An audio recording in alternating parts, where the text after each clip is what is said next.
So hello students, आज हम हमारा लास्ट इम्पॉर्टेंट क्वेश्चन करेंगे क्लास 12th हिस्ट्री चैप्टर 2 का। सो वो है कि जो सोर्सेज हिस्टोरियंस ने यूज़ किया हमें मौर्यन एम्पायर और मौर्यन हिस्ट्री को बताने में, वो सोर्सेज हमें बताने हैं। सो हम स्टार्ट करते हैं इंट्रोडक्शन से। सो इसमें हम बताएंगे कि मौर्यन पीरियड जो है वो एंशिएंट इंडियन हिस्ट्री में बहुत इंपॉर्टेंट रोल प्ले करता है एंड इसके जो सोर्सेज हैं, हिस्टोरियंस ने किसी एक सोर्स का यूज़ नहीं किया है इसकी हिस्ट्री रिकन्स्ट्रक्ट करने में, बल्कि बहुत सारे सोर्सेज का यूज़ किया है। एंड उन सोर्सेज को हम क्लासीफाई करते हैं 2 टाइप्स में, literary sources and archaeological sources. So literary sources होते हैं जो लिखे गए हैं, जैसे मतलब कोई भी टेक्स्ट हमें मिला हो वो, ठीक है, वो सब लिटरेरी सोर्सेज में आएंगे। एंड आर्कियोलॉजिकल सोर्सेज होते हैं जैसे जो खुदाई के टाइम यानी एक्सकवेशन के टाइम जो हमें मिले हैं, कोई आर्टिफैक्ट मिल गया, कोई ऑर्नामेंट मिल गया या सील्स वगैरह, सील्स, कॉइन्स, इंस्क्रिप्शन, ठीक है, ये सब हमारा आर्कियोलॉजिकल में आएगा। सो अब हम मेन बॉडी स्टार्ट करते हैं। उसमें फर्स्ट हम लिखे हेडिंग बनाएंगे लिटरेरी सोर्सेज की। सो लिटरेरी सोर्सेज में हमारे आता है, फर्स्ट आता है बुद्धिस्ट लिटरेचर। बुद्धिस्ट लिटरेचर था जो कि बुद्धिज़्म के फॉलोवर्स ने लिखा था। सो इसमें बुद्धिस्ट लिटरेचर में बुद्धिज़्म के बहुत इंपॉर्टेंट 3 टेक्स्ट्स आएंगे, दीपवमसा, महावमसा एंड अशोका वंदना। ये 3 जो सोर्सेज हैं, इन्होंने अशोका के बारे में बहुत बताया। अशोका जो कि एक मौर्यन रूलर ही थे, ठीक है। एंड ये मॉन्क्स ने लिखे थे। मॉन्क्स यानी जो बुद्धिज़्म की मोनेस्ट्रीज़ में रहते थे, ठीक है, उन्होंने ये लिखे थे। एंड ये अशोका की लाइफ के बारे में ये जो है अशोका की लाइफ के बारे में मेनली हमें बताते हैं कि अशोका ने कौन कौन से वॉर किए थे एंड उसकी जो धाम पॉलिसी जो उसने लगाई थी सबसे इम्पॉर्टेंट, उसके बारे में ये बताते हैं। इसके बाद सेकेंड हम लिखेंगे जैन लिटरेचर। वो लिटरेचर या वो टेक्स्ट जो जैनिज़्म में लिखे गए थे, सो वो भी बहुत इंपॉर्टेंट डिटेल्स प्रोवाइड करते हैं चंद्रगुप्त मौर्य एंड उनकी एसोसिएशन विद जैन आचार्य भद्रबाहु के साथ। देन थर्ड आता है ब्राह्मणिकल लिटरेचर। ब्राह्मणिकल में जैसे कि पुराण आ गए, जैसे कि विष्णु पुराण, मत्स्य पुराण, भगवत पुराण, ये सब बहुत इंपॉर्टेंट इन्फॉर्मेशन प्रोवाइड करते हैं about Mauryan period and Mauryan dynasties जो आई थी, ठीक है। एंड ये हमें क्रोनोलॉजी बताने में भी हेल्प करती है, यानी कि टाइमलाइन, यानी कौन सी डायनेस्टी पहले आई, कौन सी बाद में, तो टाइमलाइन मेनली हमें पुराण से पता लगती है। देन फोर्थ आता है Greek and Latin accounts. Greek मतलब जो पोर्तुगीज़ लोगों ने लिखे थे, एंड लेटिन अकाउंट्स, ठीक है, वो भी हमें बहुत इंपॉर्टेंट इन्फॉर्मेशन प्रोवाइड करते हैं। उनमें से आपको मेन ये लिखने ही है मेगास्थेन्स का अकाउंट इंडिका, ये हमें बहुत वैल्यूएबल इन्फॉर्मेशन प्रोवाइड करता है। बाकी आप बेशक रहने देना, बट मेगास्थेन्स का ज़रूर लिखना। देन हमारा लास्ट आ जाएगा कौटिल्यस अर्थशास्त्र। सो ये भी बहुत इंपॉर्टेंट अकाउंट है जो हमें बताता है उसके बारे में, क्योंकि कौटिल्य जो है चंद्रगुप्त मौर्य के कोर्ट में ही होते थे।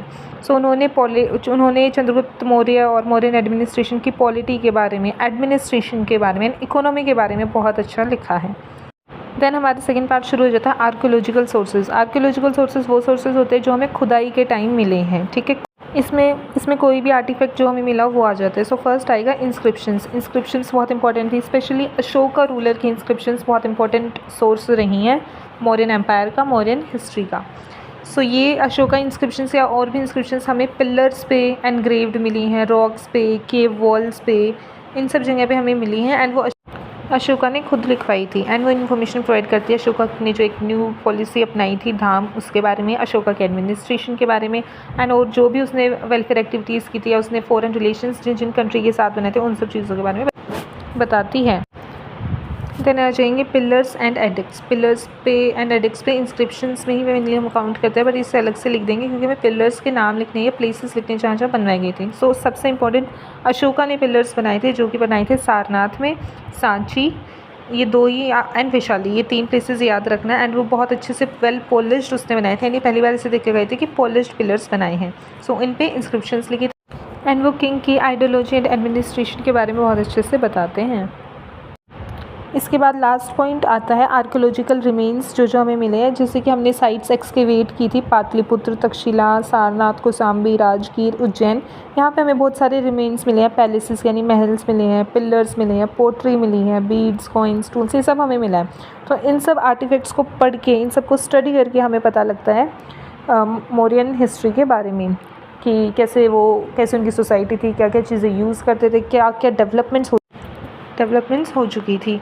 सो ये हमें town planning, art, trade, daily life के बारे में बताता है। देन हम लास्ट में ऐड करेंगे लिटरेरी आर्कियोलॉजिकल के बाद अदर इंपॉर्टेंट सोर्सेज जो बच गए हैं, जैसे कि कॉइन्स, पंच मार्क्ड कॉइन्स होते थे, कॉपर के कॉइन्स होते थे, ठीक है। इनसे हमें इकोनॉमी एंड ट्रेड के बारे में पता लगता है। कैसे?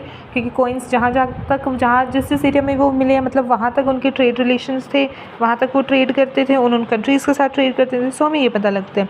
देन आर्ट एंड आर्किटेक्चर से हमें मौर्यन आर्ट के बारे में पता लगता है कि कौन कौन सी जो है वो होते थे टाइप्स की आर्ट उन्होंने की थी एंड क्या क्या डेवलपमेंट हो चुकी थी regarding architecture. Then foreign archaeology का हमें पता लगता है Afghanistan, central Asia and other regions के ने कैसे इन्फ्लुएंस किया था मौर्यन ट्रेड को एंड मौर्यन हिस्ट्री को। देन हम लास्ट में कंक्लूजन ऐड करेंगे कि हिस्टोरियंस ने जो भी मौर्यन हिस्ट्री रिकन्स्ट्रक्ट की है वो कॉम्बिनेशन थी लिटरेरी, एपिग्राफिकल मतलब इंस्क्रिप्शंस को स्टडी करना, न्यूमिस्मैटिक्स मतलब कॉइन्स को स्टडी करके, आर्कियोलॉजिकल, आर्ट, फॉरेन सोर्सेज, इन सबको पढ़ के जो है पता लगा है Mauryan administration, society, economy, religion and उनके कल्चर का। सो आपको